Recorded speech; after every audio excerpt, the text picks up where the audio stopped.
എന്തിനായിട്ടുണ്ട് ഞാൻ ചേക്കന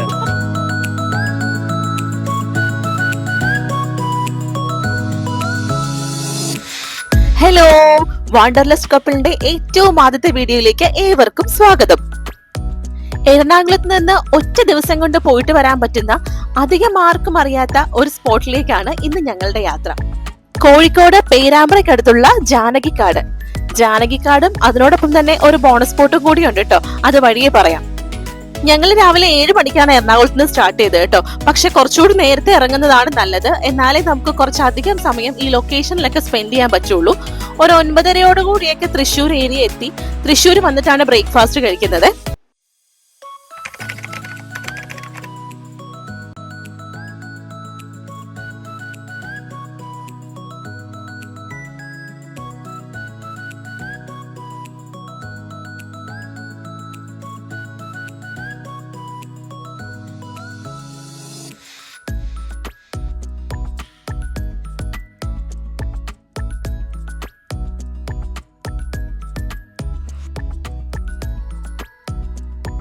കോഴിക്കോടുള്ളവർക്ക് ജാനകിക്കാട് സുപരിചിതമായിരിക്കും. പക്ഷെ മറ്റു ജില്ലക്കാർക്ക് അത്രക്കങ്ങോട്ട് പരിചയം ഉണ്ടാവാൻ വഴിയില്ല. ഞാനും ഈ ഇടയാണ് ജാനകിക്കാടിനെ പറ്റി കേട്ടത്. പിന്നെ അദ്ദേഹം താമസിക്കാതെ തന്നെ ഒരു വണ്ടി ട്രിപ്പ് അങ്ങ് പ്ലാൻ ചെയ്തു.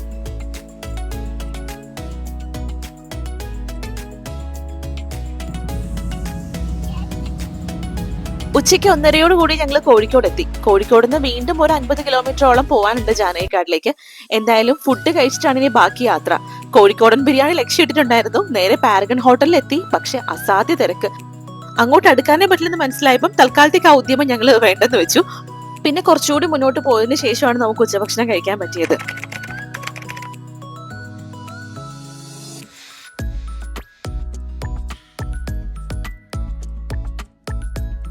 ഞങ്ങൾ കുറ്റ്യാട് വഴിയാണ് പോയത്. മെയിൻ റോഡിൽ നിന്ന് ഈ ഒരു ഇട റോഡിലോട്ട് കയറിയിട്ട് കുറെ ദൂരം സഞ്ചരിക്കാനുണ്ട്. അപ്പൊ നമ്മൾ മെയിൻ ആയിട്ടും ഗൂഗിൾ ലൊക്കേഷൻ ഇട്ട് തന്നെ പോകണം. ഇല്ലെന്നുണ്ടെങ്കിൽ വഴി തെറ്റും. കാരണം അവിടെ അങ്ങനെ സൈൻ ബോർഡ് കാര്യങ്ങളൊന്നും ഇല്ല. പക്ഷെ ഗൂഗിൾ ലൊക്കേഷനിൽ ജാനകി ഫോറസ്റ്റ് എന്ന് അടിച്ചു കഴിഞ്ഞാൽ കറക്റ്റ് ആയിട്ട് അതിന്റെ ഫ്രണ്ടിൽ തന്നെ എത്തും. പിന്നെ ഈ ജാനകി ഫോറസ്റ്റിലേക്ക് കടക്കുന്നതിന് തൊട്ട് മുൻപ് ഒരു പാലമുണ്ട്. ഈ പാലം കടന്നാൽ അപ്പുറം ജാനകി ഫോറസ്റ്റ് ആണ് കേട്ടോ.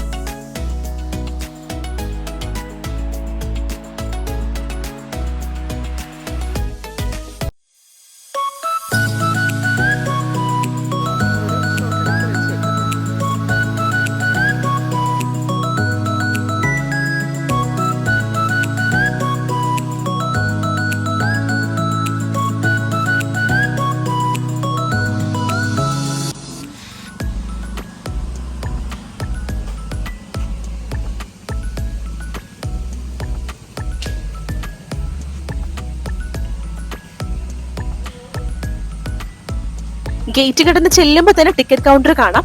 ഇവിടെ മുതിർന്നവർക്ക് 30 രൂപയും കുട്ടികൾക്ക് 15 രൂപയുമാണ് ഫീസ് വരുന്നത്. ടിക്കറ്റ് എടുത്തു കഴിയുമ്പോൾ തന്നെ അവർ കുറച്ച് ഇൻസ്ട്രക്ഷൻസ് ഒക്കെ തരും. അതൊക്കെ നമ്മൾ പാലിക്കേണ്ടതാണ്. കാടിനുള്ളിലെ മരങ്ങൾക്കിടയിലൂടെ ഒന്നും കയറി നടക്കരുത്. ഒരു പാത ഉണ്ടാക്കിയിട്ടുണ്ട്, ഒരു കല്ലിന്റെ വഴി ഉണ്ടാക്കിയിട്ടുണ്ട്. ആ കല്ലിലൂടെ തന്നെ വേണം നടക്കാൻ. അപ്പുറത്തേക്ക് ഇപ്പുറത്തേക്കൊന്നും ഇറങ്ങരുത്. കാരണം ഇഴജന്തുക്കളുടെ ശല്യം ഉണ്ടാവും. അല്ലാതെ വന്യമൃഗങ്ങളുടെ ശല്യമൊന്നുമില്ല.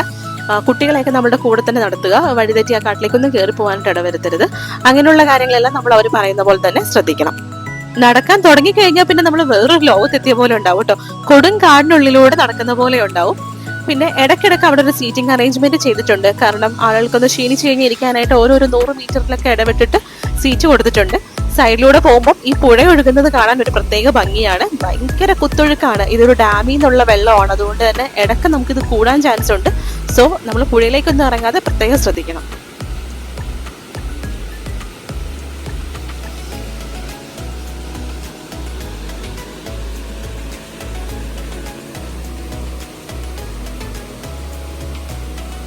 ഞാനൊരു കാര്യം പ്രത്യേകം എടുത്ത് പറയാം. എല്ലാവർക്കും ഒരു പക്ഷേ ഈ കാട് ഇഷ്ടപ്പെടണം എന്നില്ല. ഭയങ്കരമായിട്ട് പ്രകൃതിയെ സ്നേഹിക്കുന്ന അല്ലെങ്കിൽ കാടിനോട് ഭയങ്കര ഇഷ്ടമുള്ള അതൊരു ഭ്രാന്തായിട്ട് നടക്കുന്ന ആളുകൾക്കൊക്കെ ഇതൊരു അത്ഭുതമായിട്ട് തോന്നും.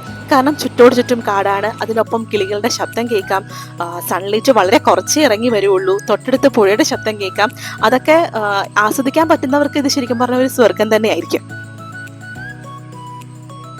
ജാനകിക്കാട് ഞങ്ങൾ ഇന്നലെ വിശാലമായിട്ട് സമയമെടുത്താണ് കണ്ടിറങ്ങിയത്. ഇനി നേരെ പോകുന്നത് മീൻതുള്ളിപ്പാറയിലേക്കാണ്. അതാണ് ഞാൻ വീഡിയോയുടെ ആദ്യം പറഞ്ഞ ബോണസ് സ്പോട്ട്. ജാനകിക്കാട്ടിൽ നിന്ന് 1/2 കിലോമീറ്ററേ വരുന്നുള്ളൂ മീൻതുള്ളിപ്പാറയിലേക്ക്.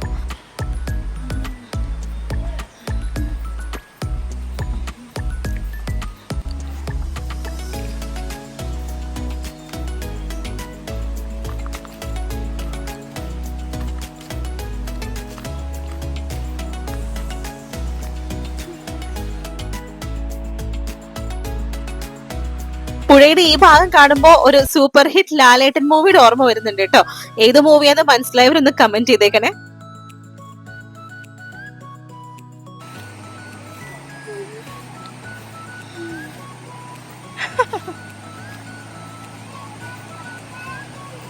ലായി സൂക്ഷിച്ച്.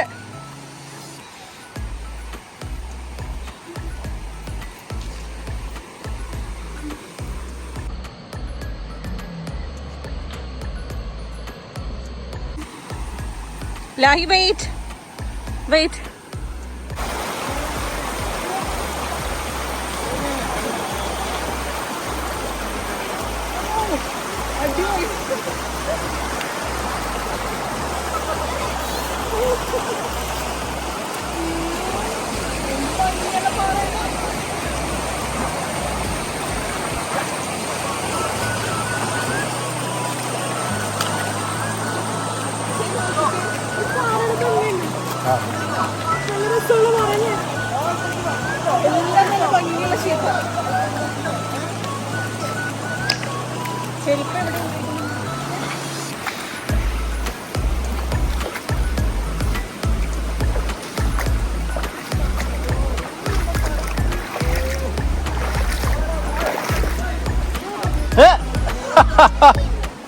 ഇവിടെ എന്തോ ലാഹി കണ്ടെന്ന് പറഞ്ഞാൽ എനിക്ക് ഇവിടെ അങ്ങോട്ട് കുളിക്കാൻ എന്ത് രസം നോക്കി.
മീൻതുള്ളിപ്പാറ ഒരു രക്ഷയില്ലാത്ത സ്പോട്ടാണ് കേട്ടോ. ഭയങ്കര ഫോഴ്സിലാണ് പുഴ ഒഴുകുന്നത്. അതുകൊണ്ട് വന്നു കഴിഞ്ഞാൽ ആരും പുഴയിലേക്കൊന്നും ഇറങ്ങരുത്. സൈഡിൽ അത്യാവശ്യം നമുക്ക് എക്സ്പ്ലോർ ചെയ്യാനുള്ള വെള്ളവും വെള്ളാരക്കല്ലും ഒക്കെ ഉണ്ട്. അതായിരിക്കും ഏറ്റവും നല്ലത് ഫാമിലി ആയിട്ടൊക്കെ വരുമ്പോൾ. സ്വിമ്മിംഗ് എക്സ്പേർട്ട് ആയിട്ടുള്ള കുറച്ച് പേരൊക്കെ ഇവിടെ നീന്തുന്നുണ്ടായിരുന്നു. എന്നാലും പരിചയമില്ലാത്ത ആളുകൾ വന്ന് നീന്തുന്നത് കുറച്ച് റിസ്ക് ആണ്.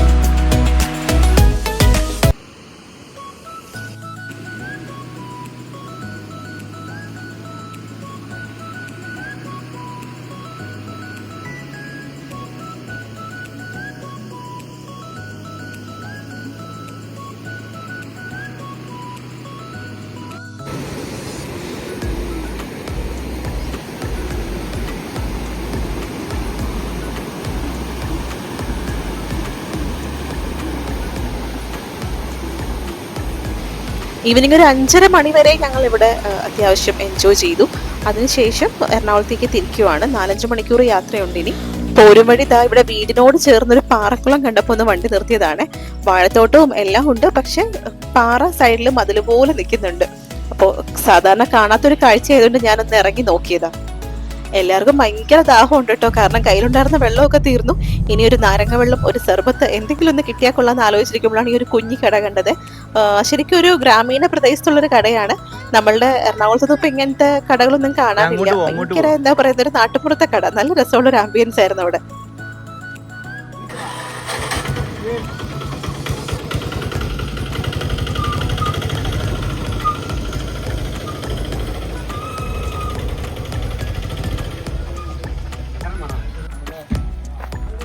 നല്ല രസമുണ്ടല്ലോ ഈ കട കാണാൻ.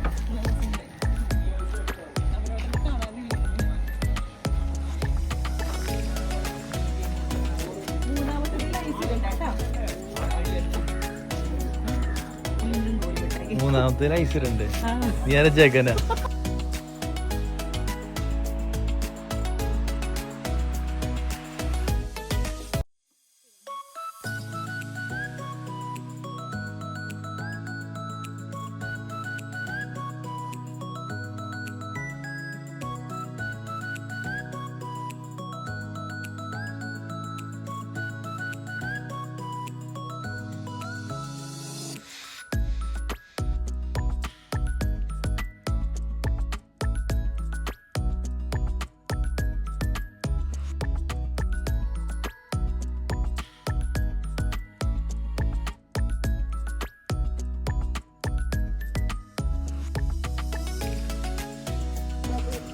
എന്താ ലാഹി?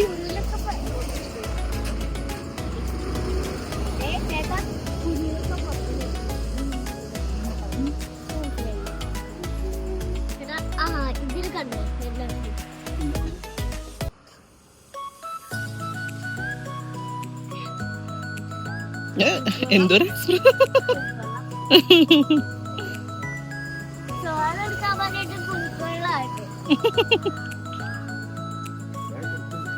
കുടിച്ചു കുടിച്ചു.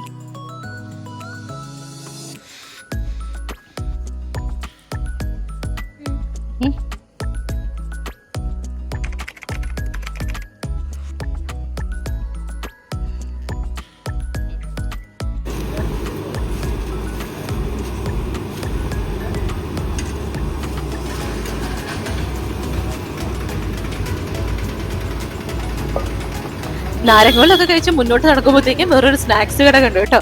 അപ്പൊ അവിടെ ഒന്ന് ചവിട്ടി. അവിടെ നിന്ന് എനിക്ക് കല്ലുമ്മക്കായ നിറച്ചത് കിട്ടി. കല്ലുമ്മക്കായ നിറച്ചതെന്നാണോ കല്ലുമ്മക്കായ ബോണ്ടേന്നാണോ പറയുന്നത് അറിയില്ല. കൊച്ചിയിൽ ഒരു തവണ കഴിച്ചിട്ടുണ്ട്. അന്ന് എനിക്ക് അത്രയ്ക്ക് ഇഷ്ടപ്പെട്ടിട്ടുണ്ടായിരുന്നില്ല. പക്ഷെ കോഴിക്കോട് വരുമ്പോൾ അതിന്റെ ഒരു ഒതന്റിക് സ്റ്റൈലിൽ കിട്ടുമല്ലോ. അപ്പൊ ആ ഒരു രീതിയിൽ കഴിച്ചപ്പോൾ എനിക്ക് ഭയങ്കരമായിട്ട് ഇഷ്ടപ്പെട്ടു. കൊച്ചിയിൽ ഇഷ്ടപ്പെട്ടില്ല, കോഴിക്കോട്ടിൽ ഇഷ്ടപ്പെട്ടു.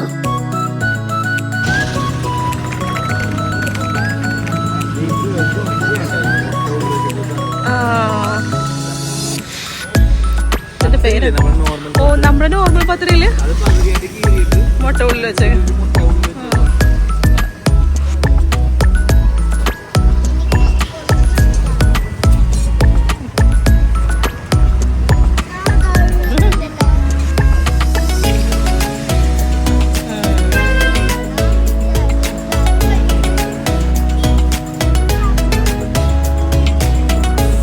സ്നാക്സ് കഴിച്ച ശേഷം നേരെ എറണാകുളത്തേക്ക്. ആലുവ എത്തിയപ്പോഴാണ് പിന്നെ ഒന്ന് ഫുഡ് കഴിക്കാൻ വേണ്ടിയിട്ട് വണ്ടി നിർത്തിയത്. അത് ഞാൻ വീഡിയോയിൽ ഉൾപ്പെടുത്തിയിട്ടില്ല, എന്നാൽ അതിന്റെ എക്സ്പെൻസ് ഒക്കെ ചുവടെ ചേർത്തേക്കാം. ടോട്ടൽ എല്ലാ എക്സ്പെൻസും ഞാൻ വീഡിയോന്റെ അവസാനം ചേർക്കുന്നുണ്ട്. മറ്റൊന്നിനുമല്ല, ഏകദേശം ഒരു വൺ ഡേ ട്രിപ്പിന് എങ്ങനെ പോവും, ഈ ഒരു രീതിയിൽ പോകുമ്പോൾ എത്ര വരും എന്ന് മനസ്സിലാക്കാൻ വേണ്ടി മാത്രം. ഇതിൽ കുറച്ച് കൂടുതൽ ബഡ്ജറ്റിലാക്കിയിട്ടോ അല്ലെങ്കിൽ ഇതിനേക്കാളും കുറച്ച് ബഡ്ജറ്റ് കുറച്ച രീതിയിലോ എങ്ങനെ വേണമെങ്കിലും നമുക്ക് നമ്മുടെ ഇഷ്ടം അനുസരിച്ചിട്ട് പ്ലാൻ ചെയ്തെടുക്കാവുന്നതാണ്. അപ്പൊ അത്രയേ ഉള്ളൂ. ഇനിയും കൂടുതൽ യാത്രകളും മറ്റു വിശേഷങ്ങളൊക്കെ ആയിട്ട് വീണ്ടും ഒരു വീഡിയോയിൽ കാണാം. അപ്പോൾ വീഡിയോ ഇഷ്ടപ്പെട്ടെങ്കിൽ please do subscribe, follow and comment.